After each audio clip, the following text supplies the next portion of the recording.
Welcome to Wikipodcast. Ever wonder why you tend to get super close in relationships? Maybe even a little clingy? Or perhaps you're the type who prefers to keep a bit of distance, no matter how much you care. Yeah, those patterns are really common. Today, we're diving deep into attachment styles, this fascinating idea about how our very first bonds can shape the way we connect with others as adults, especially when it comes to love. That's right. We've looked at a range of research exploring attachment theory, from its beginnings to how it plays out in our lives today. Okay. Our goal is really to understand those fundamental patterns that might lead you to seek constant reassurance or maybe shy away from deep connection, and really unpack what that means for your emotional world. So this all kicked off with a psychiatrist named John Bowlby. It sounds like he was looking at human connection through a few different lenses, evolution, or basic psychology. What was the real light bulb moment for him? What's really insightful is that Bowlby recognized that as humans, especially when we're infants, we have this deep-seated need for closeness. A need, like fundamental. Exactly, with at least one primary caregiver. Almost like our need for food or warmth. He saw this not just as something nice to have, but as absolutely crucial. Crucial for what exactly? For both surviving those early vulnerable years and developing into healthy, well-adjusted individuals. So it's not just about getting fed and changed. There's this inherent emotional drive to connect for safety. Precisely. For babies and toddlers, their main objective, what Bowlby called their set goal, is to stay near those primary attachment figures, usually their parents. Yeah. Think about it. When a little one is upset or scared, their immediate reaction is to seek out their caregiver. That totally resonates. And then Mary Ainsworth built on this with the idea of a secure base. What's the core of that concept? Ainsworth highlighted how crucial it is for a caregiver to act as a reliable, secure base. So when a caregiver consistently responds to a baby's needs and distress... Especially during that key window. Yes, exactly. Especially during that important period between about 6 months and 2 years, the child feels safe and secure. Okay. Because they have this reliable figure to return to, they feel confident enough to venture out and explore their surroundings. So a caregiver's responsiveness actually fosters a child's independence. That seems a bit counterintuitive at first glance. It does, but it makes sense. And these early experiences don't just disappear. They form these lasting patterns we call attachment styles. Right. Now, here's where it gets really interesting. These early interactions create what we call internal working models. Internal working models. Yeah. Like a blueprint. Kind of. Think of them as the relationship rulebooks we unconsciously develop based on our early experiences. They shape how we expect others to treat us and how we approach forming connections throughout our lives. Wow, so those early moments of care and connection are really setting the stage for our future relationships. That's huge. It really is a key insight. It also explains why a baby experiencing separation anxiety when their attachment figure leaves isn't just being fussy, it's a normal, adaptive response. Signaling the importance of that bond. Exactly, for their sense of safety. It's incredible to think that this idea, which wasn't immediately embraced, is now such a foundational part of how we understand early social development. It is. Attachment theory really pulled together ideas from different fields, evolution, psychology, ethology, to give us this powerful way of understanding human connection. And its core principles that we are wired for connection, that managing our emotions and fears through relationships is vital, and that these bonds help us grow are now widely recognized. And even influence things like parenting advice, right? Absolutely. And therapy, education. Yeah. Its reach is pretty broad now. Okay, you mentioned attachment as an affectional bond. How is that different from just, feeling love or affection for someone? That's a really important distinction. While love and affection can certainly be part of an attachment relationship, attachment at its core is more about that fundamental need for safety and security. Especially when we're young. Particularly then, yes. Think of it like this. A child might show affection to many people, maybe hugs the mail carrier, but their attachment is really directed towards those they depend on for feeling protected and comforted when things get tough. Okay, so love and affection might be present, but the core is safety. That's a good way to put it. The core of that affectional bond, especially early on, is feeling safe and secure with a caregiver. So in that child-caregiver dynamic, the child is attaching to get their needs met, and the caregiver develops a caregiving bond. Is that right? Exactly. Two sides of the same coin, really. And this drive to attach isn't a conscious choice for the child. It's an instinct. driven by? Well, the underlying biological aim is survival, staying safe enough to eventually grow up and, replicate genes. Right, the evolutionary perspective. And the psychological aim is that deep sense of security. And having that secure attachment figure really acts as a kind of emotional shield against fear, like a buffer. Absolutely. A secure attachment figure literally reduces fear in threatening situations. It's so important for a child's development because it allows them to feel safe enough to explore, learn, and grow without being overwhelmed by anxiety. And this relates to attunement. Yes, attunement, that ability of the caregiver to really see the child, to be in sync with their emotions and understand their needs, is crucial here. What happens if that's missing? Well, if a caregiver consistently misreads a child's signals or isn't emotionally available, it can lead to the child feeling misunderstood, chronically anxious, and insecure. It sounds like the quality of the time spent with a caregiver is maybe more important than just the sheer amount of time. Precisely. Infants can form strong attachments to any consistent caregiver who is sensitive and responsive to their needs. It doesn't have to be the biological mother. So fathers, grandparents, other caregivers. Absolutely. Fathers can absolutely become primary attachment figures if they provide that kind of consistent care and interaction. And interestingly, research shows a secure attachment with a father can even help buffer against some of the negative effects if the attachment to the mother isn't as strong. That's really interesting. And can a child form attachments to more than one person? Yes, they absolutely can. Often, infants will develop multiple attachment figures. There might even be a kind of hierarchy, A hierarchy, like a main person. Yeah, often with one person being the principal figure they turn to most often, especially under stress. But the whole purpose of our attachment system is flexible. It's about maintaining a connection with someone who is accessible and can provide that sense of security. You mentioned an alarm system earlier. Yeah. How does that work in the context of attachment? Think of alarm as anything that triggers that need for security, feeling scared, being alone, maybe loud noises, anything that feels like a potential threat. This kicks our attachment system into gear. Anxiety, in this specific context, is the fear of being separated from our attachment figure. The fear of separation. Right. And separation distress is what we feel when that figure is actually unavailable or not responding to our needs when that alarm goes off. Like an emotional smoke detector, maybe? That's a great analogy. When something feels threatening, it goes off, signaling the need for safety and connection. So that progression we often see in babies when they're left alone, starting anxious, then maybe getting really upset. Exactly. In infants, being physically separated from a caregiver can lead to initial anxiety and even anger, which often then shifts to sadness and a sense of, despair if the separation continues. Does that change as kids get older? It does. Interestingly, by the time children are around 3 or 4, the physical absence itself becomes less of a direct threat to the bond, assuming the relationship is generally secure. So what does trigger it then in older kids or even adults? Things like prolonged absence, sure, but also communication breakdowns, emotional unavailability, or signs of rejection or abandonment become much more significant threats to our sense of security. Okay, so how do these underlying attachment needs actually manifest in our behavior? What do we see kids doing? Well, a key thing is exploration. When a child doesn't feel securely attached, it can really impact their willingness to explore the world and develop self-confidence. But secure kids. Securely attached babies, because they feel that safety net, that secure base, are much more likely to freely investigate their surroundings. The core drive of the attachment system, remember, is to maintain that feeling of comfortable closeness or proximity. What are some of the first observable signs of these attachment behaviors in infants, like really early on? In the first 6 months or so, we see what are called pre-attachment behaviors. These are pretty indiscriminate things, like smiling at anyone, babbling, crying. Just trying to get attention. Exactly. Ways for infants to attract the attention of any potential caregiver. Then, between about 2 and 6 months, they start to become more selective. Discrimination kicks in. How so? They show a greater response to familiar adults, especially the primary caregiver. You might see them following their caregiver with their eyes or reaching out to cling. And then it gets more active. Definitely. By the end of that first year, those active behaviors become much clearer. They'll protest when their caregiver leaves, greet them enthusiastically when they return, cling to them when they're scared, and try to follow them if they can crawl or walk. And as they start moving around, the caregiver really becomes that safe base they can return to.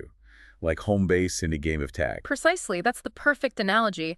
Once a child can move independently, the caregiver functions as that safe base from which they can explore. And they explore more when the caregiver's there. Much more confidently, yes. They're more adventurous when their caregiver is nearby because their attachment system feels secure, settled. If the caregiver isn't accessible or isn't responsive, you'll see those attachment behaviors. The clinging, the crying, seeking proximity become much more intense. What kinds of things make those behaviors ramp up? Things like feeling anxious, scared, unwell, or even just being tired will make a child much more likely to seek out that closeness. Their threshold for needing comfort is lower. It sounds like the way children seek attachment evolves as they mature, too. It's not static. It absolutely does. After about the age of 2, something important happens. As children start to understand that their caregivers have their own separate thoughts, feelings, and goals. Developing theory of mind. Exactly. A more complex kind of relationship, Bowlby called it a goal-corrected partnership, begins to form. They start to take the other person's perspective into account more and adjust their own behavior to try and maintain that connection in more sophisticated ways. We've talked a lot about these early experiences with caregivers. Yeah. How exactly do those experiences become these internal working models that affect us later?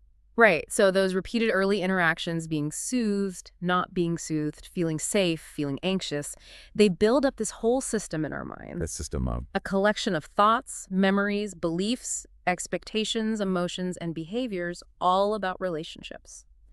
Both how we see ourselves in relationships and how we see others. That's what we mean by the internal working model. So it's like a mental blueprint of how relationships tend to work based on our first draft. That's a really good way to put it, yeah.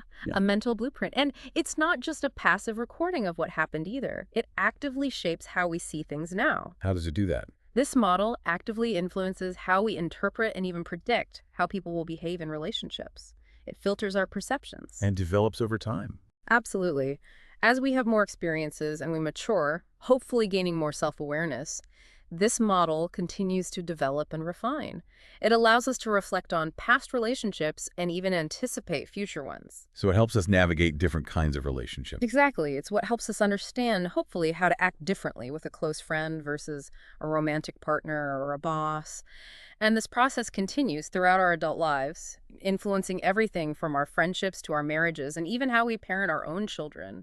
It sounds like it's a really dynamic process then, shaped both by our innate tendencies, maybe our temperament, and by the experiences we actually have. Absolutely. Couldn't have said it better. The development of attachment is a transactional process, a constant back and forth between the infant's natural behaviors and the caregiver's responses. It's definitely not just a one-way street. Now, a lot of the early attachment theory research, famously the strange situation studies by Ainsworth, focused on Western cultures, often on the bond between mother and child. How does culture play a role in shaping attachment? Is it universal? That's a really important point to consider, and the answer is complex. While Western cultures have often emphasized this idea of a primary one-on-one attachment, typically with the mother, what's sometimes called a dyadic model. Right. Research from other parts of the world gives us a broader perspective. Studies in places like Israeli kibbutzim, the Netherlands, and various communities in East Africa have shown that children who are cared for by multiple people can still develop secure attachments. Okay, so multiple caregivers doesn't automatically mean insecure attachment. Not at all. In fact, some research suggests that having multiple sensitive caregivers might even help children develop a greater ability to see things from different viewpoints, enhance their social skills. Multiple caregivers leading to broader perspectives. That's a fascinating idea. It is. You see this even more clearly in many hunter-gatherer communities where raising children is often a communal effort. They have what anthropologists sometimes call allomothers, other relatives or community members sharing the caregiving responsibilities. Like the saying, it takes a village. Pretty much, yeah. And in a more traditional, multi-generational families, like those often found in India, for example, a child might have close bonds with 4, 5, maybe 6 different caregivers, grandparents, aunts, older siblings. So the idea of one single, all-important attachment figure isn't universal then? While there often is a primary attachment figure the child turns to most under stress, the idea that a child can only securely attach to one person has definitely been challenged by cross-cultural research. So what is consistent across cultures, if anything? Well, what seems to be more consistent is that secure attachment, however it's achieved, is generally seen as a positive outcome. Also, the importance of caregiver sensitivity, that attune responsiveness we talked about, seems to play a significant role pretty much everywhere. And the predictive power. Yes, and that those early attachment patterns tend to have some predictive power for later social and emotional competence, even if the specific behaviors look different across cultures. So, while the expression of attachment and who the figures are can vary, the core concepts seem to have some level of universality. Okay, let's get into the different attachment patterns we hear about, starting with infants. It's not just secure versus insecure, is it? There are different flavors of insecure attachment. That's right. And it's really important to keep in mind that how strongly a child displays attachment behaviors in a particular situation, like crying really loudly, doesn't necessarily tell us the strength or security of their underlying attachment bond. How so? Well, some children with insecure attachments might actually show very intense attachment behaviors because they're feeling very anxious, while securely attached children feeling that inner security might appear more independent in the same situation. So intensity doesn't equal security. Got it.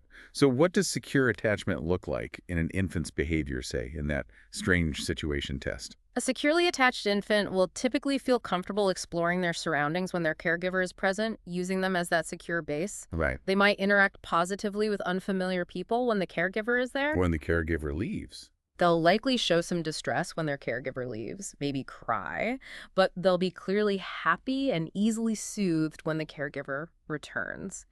They reconnect effectively. This pattern really develops when the caregiver is consistently sensitive and responsive to the child's needs. Okay, that's the ideal. What about when that security isn't consistently there? What does anxious, ambivalent attachment look like in a baby? Right. This is one type of insecure attachment. The infant tends to be hesitant to explore even when their caregiver is nearby. They can be quite wary of strangers. Separation. They become very distressed, often intensely, when the caregiver leaves. But the key is what happens on reunion. What happens? When the caregiver returns, they show this kind of mixed, ambivalent reaction. They might desperately seek contact, but also resist it, maybe arching away, hitting, or appearing very angry or passively helpless. Seeking comfort, but unable to be comforted. Exactly. This pattern often develops in situations where the caregiving has been inconsistent and unpredictable, sometimes available, sometimes not. The child doesn't know what to expect. Unpredictable caregiving leading to this kind of push-pull reaction. That makes a lot of sense, unfortunately. What's the next pattern? Dismissive avoidant. Yes, dismissive avoidant attachment, another insecure pattern. Here, the infant might actively avoid or seem to ignore the caregiver. They show very little outward emotional reaction when the caregiver leaves or comes back. So they look unfazed. They often appear that way. They don't tend to explore much, regardless of who is present. Interestingly, while early interpretations suggested these infants weren't actually distressed, But they are. later research looking at things like heart rate suggests they are internally distressed, but they're suppressing the outward signs. This pattern is often linked to a history where the infant's attempts to seek comfort have been repeatedly ignored, rebuffed, or discouraged. So they learn not to show their needs. Pretty much. They learn that showing need doesn't lead to comfort, so they develop a strategy of self-reliance almost. It's a way to maintain some level of proximity while avoiding the pain of expected rejection. Wow. So they learn not to expect comfort when they need it. That's tough. And the last main infant attachment pattern is disorganized attachment. Disorganized, disoriented attachment, yes. This one is a bit different and often considered the most problematic. These infants display behaviors that seem contradictory, conflicted, or confused, especially during reunion episodes in the strange situation. Like what kind of behaviors? You might see them freeze suddenly, exhibit repetitive or stereotype movements, show clear signs of fear towards the caregiver, or approach and then quickly turn away in a disoriented manner. Their behavior lacks a clear goal or strategy. What does that indicate? It often indicates a significant disruption or breakdown in the attachment system. The caregiver, who is supposed to be the source of safety, might also be perceived as a source of fear or threat. And that's often linked to. It can be linked to more severe issues, like unresolved trauma or loss in the parent's life that frightens the child, or frightening parental behavior, perhaps even abuse or neglect. It's like the system itself is short-circuiting. It really highlights how profoundly those early interactions can shape a child's fundamental sense of safety and security in the world. Okay, now, how do these early infant patterns tend to play out in our adult romantic relationships? Do they translate directly? It's quite remarkable how these early blueprints can echo, though not always perfectly, in our adult love lives. Attachment theory was extended to the study of adult romantic relationships back in the late 1980s by researchers Hazan and Shaver. Okay. And they, along with others later like Bartholomew, identified four main attachment styles in adults that show clear parallels to those patterns we see in infants. So, a securely attached infant might grow into a securely attached adult in their relationships. What does that generally look like? Generally, yes, though life experiences can change things. Securely attached adults tend to have a positive view of themselves and of others. They feel comfortable with both intimacy and independence. Good balance. Exactly. They're generally trusting, good at communicating their needs, effective at resolving conflict, and they see relationships as a source of support and enrichment. They can rely on their partner and be relied upon. That sounds like a pretty healthy foundation for relationships, doesn't it? It really does. What about adults who might have had those more anxious, ambivalent experiences early on? What's the adult style? That often corresponds to what's called an anxious, preoccupied attachment style in adults. Much like those anxious, ambivalent infants, these adults tend to crave a lot of closeness, intimacy, and approval in their relationships. So they might worry a lot. Yes, they can often worry about their partner's feelings, fear rejection or abandonment, and may seek frequent reassurance. They might have a less positive view of themselves compared to their partners and can sometimes become overly dependent. Where does that come from? It can stem from those earlier experiences of inconsistent or unpredictable caregiving, leading to uncertainty about whether their needs will be met, or sometimes difficult relationship experiences later in life. Can it change? Oh, absolutely. It's important to remember that having a secure, supportive partner can actually help individuals with this style feel more secure and less anxious over time. Attachment styles aren't set in stone. That's hopeful. Okay, and the dismissive avoidant infant, how does that translate to adulthood? That often maps onto the dismissive avoidant attachment style in adults. These adults tend to place a high value on independence and self-sufficiency, sometimes to the point of avoiding emotional closeness. To keep people at arm's length. Often, yes. They might feel uncomfortable with deep intimacy, suppress their own feelings, and find it difficult to depend on others or fully trust them. They might have a positive view of themselves, but perhaps a less positive view of others or of relationships in general. Why do they do that? It can be a defensive strategy, a way of protecting themselves from potential disappointment or rejection, stemming from those early experiences where their needs for closeness weren't consistently met or were actively rebuffed. They learn to rely only on themselves. That sounds like it could create some real challenges in forming deep, lasting connections. It certainly can. They might struggle with vulnerability and expressing needs. Okay, what about the adult version of that disorganized attachment we saw in infants? That seemed quite complex. It is. In adults, this is often referred to as fearful avoidant attachment, sometimes called anxious avoidant. These individuals have a real mix of feelings about close relationships. There's often a conflict. A conflict. They deeply desire connection and intimacy, but at the same time, they have a deep-seated fear of it. They worry about being hurt if they get too close. So wanting it, but being scared of it simultaneously. Exactly. This can lead to a lot of internal turmoil, difficulty trusting others, and sometimes feelings of being unworthy of love or connection.